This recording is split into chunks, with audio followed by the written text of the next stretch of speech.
Mari mulakan perjalanan anda sekarang. Penjejakan adalah pilihan anda. Sila pilih untuk pengalaman tanpa kebimbangan.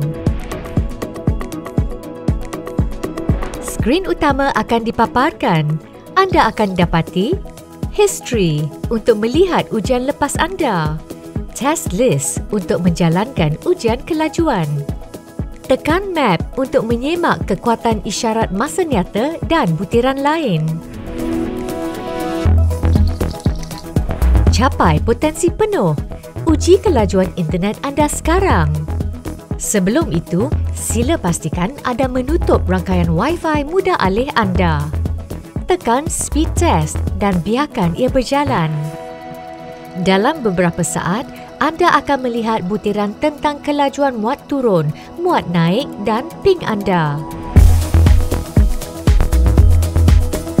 Adakah sambungan anda baik untuk penstreaman dalam talian atau panggilan video?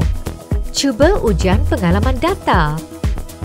Warna hijau bermakna semuanya baik. Jika berwarna oranye, mungkin ada masalah kecil. Merah, rangkaian anda memerlukan bantuan.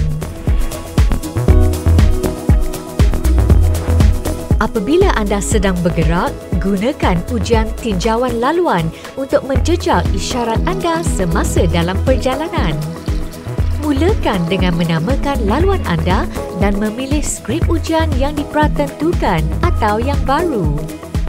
Semasa anda bergerak, MC Nexus secara automatik merekodkan kekuatan isyarat dan kualiti rangkaian dalam masa nyata. Setelah selesai, tekan Finish Test untuk melihat keputusan anda termasuk peta penuh dengan penanda kekuatan isyarat. Data masa nyata anda membantu operator rangkaian mudah alih menambah baik perkhidmatan, memberikan liputan terbaik untuk semua orang. Ukur kelajuan internet dalaman anda. Tinjauan bangunan membolehkan anda menguji kekuatan rangkaian pada aras lantai yang berbeza. Mulakan dengan memilih bangunan anda dan menambah pelan lantai. Tanda titik ujian utama dan berjalan melalui ruang untuk mengumpul data. Lihat hasil dalam masa nyata dan kenal pasti titik lemah untuk liputan yang lebih baik. Mahu mengubah suai pengalaman anda? Pergi ke tetapan untuk menukar gaya peta dan makluman.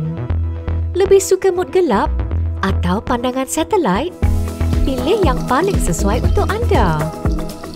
MC Nexus bukan sekadar aplikasi. Ia menjadikan internet anda lebih baik. Muat turun sekarang dan kawal pengalaman internet anda.